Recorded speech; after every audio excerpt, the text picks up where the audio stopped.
We are backstage right now. It's Ricki from 107.5 The River. I'm with Madison Beer. Hey. We are at the Ryman. Yes. Iconic venue. I've heard. It's literally the amount of people that have performed here is outrageous. Yeah, so I've gotten a small list and everyone has been like from crazy. Elvis to, I mean, it's insane. Silence between songs. This album feels very like smooth and serene. It's almost like jazz-like in that way. Thank you. But like when you sing, your voice and the lyrics, it's so like intense in a way. So like, you know, you talk about mental health crisis and anxiety on Spinnin'. You almost sound like, I noted this on Dangerous, it sounds almost like you're gonna break down and cry at points with your voice. Absolutely. So I find a lot of chaos in the calm, but what is the overall feeling that you want to convey with this project? Or maybe invoke?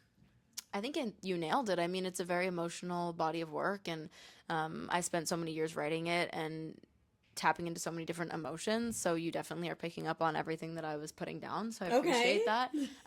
But yeah, I mean, I just want people to listen to it. It was kind of my way of telling my story in music, so I'm very proud of it in that sense. You should be proud of it. Like I said, it was very interesting to like listen to it and feel like, oh, it's so calming, but the lyrics are so chaotic in a way. Sure. Like so deep, and you were like, you're not expecting that from the very serene melodies. Yeah. I was playing it today even, and my fiance was taking a nap, and when he woke up, he was like, that sounded so like lovely. Oh, I love that. Thank you. Like from his nap, he's like crusty eyed, and he's just like, that's nice. Oh, tell him I say thank you so much. I will. I also want to say a personal thank you to you for my favorite song, Ryder. Oh. I'm an older sister. Cool, so you get it. Yes, my little brother is my best friend. We've gone through so many like traumatic experiences together. Sure. All of our happiest moments together. Like everything is shared together.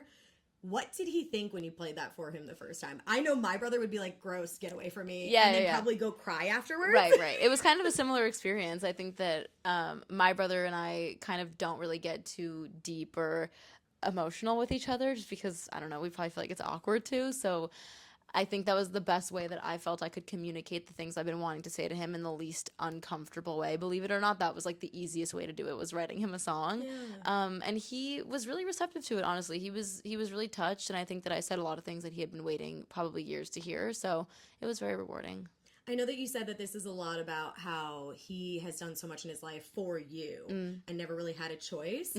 But one of the coolest things about music is that it's all up to interpretation. Right. So like as I'm listening to it, I'm thinking back to so many moments that I had with my brother that were so vastly different from that, but it still touched me in such I cried the first time I listened to it. Like, I mean, if you have a sibling, even if you don't, I think there's ways to relate to that song, and that's why I think it's so beautiful and I love it so much, because I do think there is ways to relate it to every single person that's had a relationship similar to that, whether it's a sibling or not. You guys got to perform it together. Yeah, we did. He came out for a few shows in Europe and played guitar on it with me, which was so cool. I feel like that's such like a great bonding moment. Not only that song, but then you get to do it together. No, so full circle. I mean, it's ridiculous. I love that. I was watching the videos and also just like cheesing and crying. So I'm cute. Like, being an older really sister sweet. is such a wild ride. It is, for sure. And such a rewarding thing too. So you can tell that between the two of you on stage, like how like close you are. It was just really emotional as an older sister. I'm getting emotional thinking about it. Yeah, he's the best. Very lucky to have him.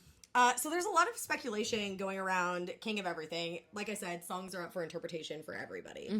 I don't really care what everybody thinks about it right now. I want to know what that song means to you. Like, what is that song for you?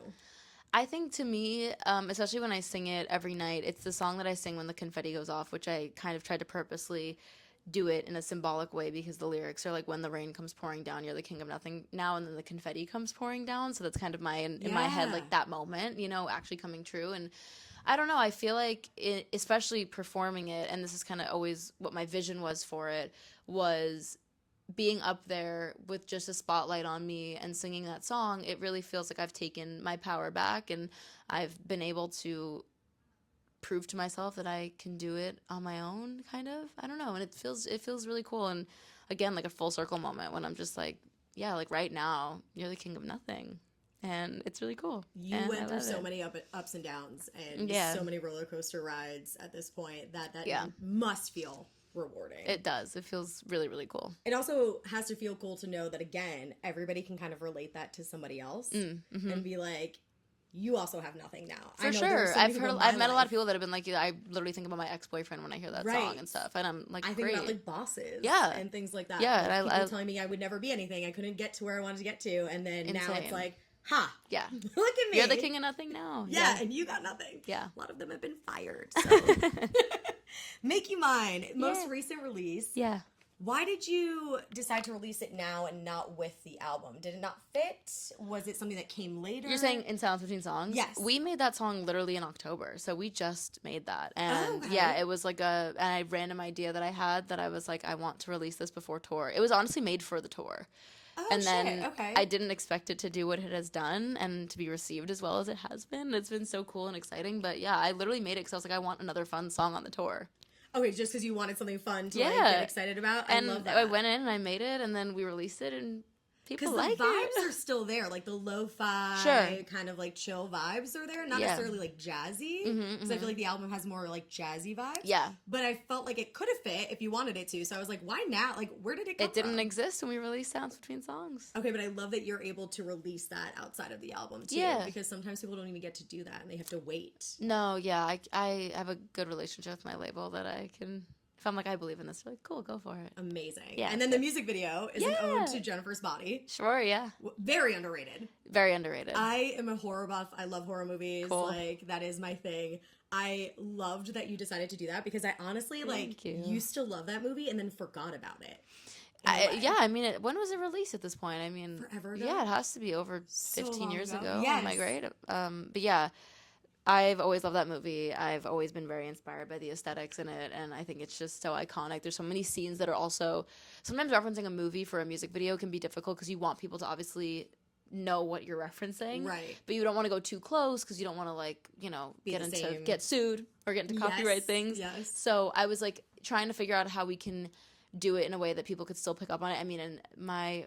fans, bless their heart, were so fast. They were like, literally the second I dropped the teaser, they knew. Actually, before I dropped the teaser, I posted a picture of the monitor. Like, legitimately, if you saw what I had posted, it was the corner of what looks like a TV with nothing on it, just like numbers counting down, which if you know what a monitor, like a music video looks like, you could tell that it's a camera rolling. The only thing you could see in the background was a blue wall. And one of my fans tweeted and was like, mark my words, this is in the gym and she's remaking Jennifer's body for a music video. And I sent it to who I directed the music video with, and I was like, what? How did you know that? And I even DM'd the guy who tweeted it. I believe his name is Lucas, and I just DM'd him, like, secret emojis just to kind of confirm that he was right. But I was blown away. I was like, how did you know that? Fans are so invested. Oh my God, they're amazing. And your fans they're amazing. Really invested, and they love connecting with you. Yeah. And they love to, like... I can tell how much they love to be around you. I saw, like, pictures of you let a bunch of fans come and listen to the album before it released. Yeah. What was that like for you, being with so all fun. your fans and being able to, like, have them hear it for the first time? It's so fun. They make my music with me. I always tell people that. I'm like, their feedback means so much to me. I like to know what they're into and what they're listening to. And I think that sonically, Silence Between Songs maybe wasn't exactly what they were like, this is what we want to hear from you, but story-wise I think it was, which is why it was important, was like lyrically.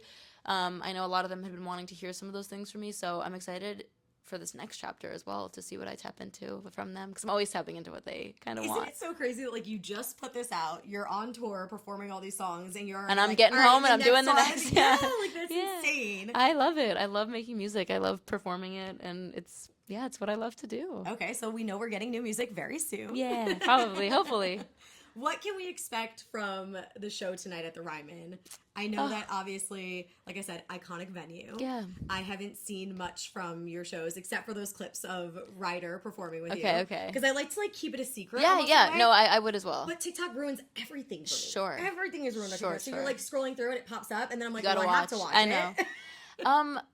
A fun night. I just try to have fun on stage, and I just try to be interactive with everyone. And I know that might sound like a cop-out answer, but my focus is just, let's have fun. Let's make this a fun hour and a half. I want every person who leaves there tonight being like, that was so fun.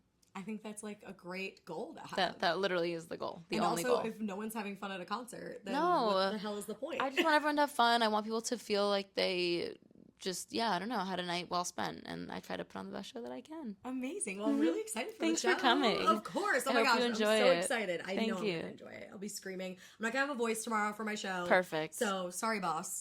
Just My fault.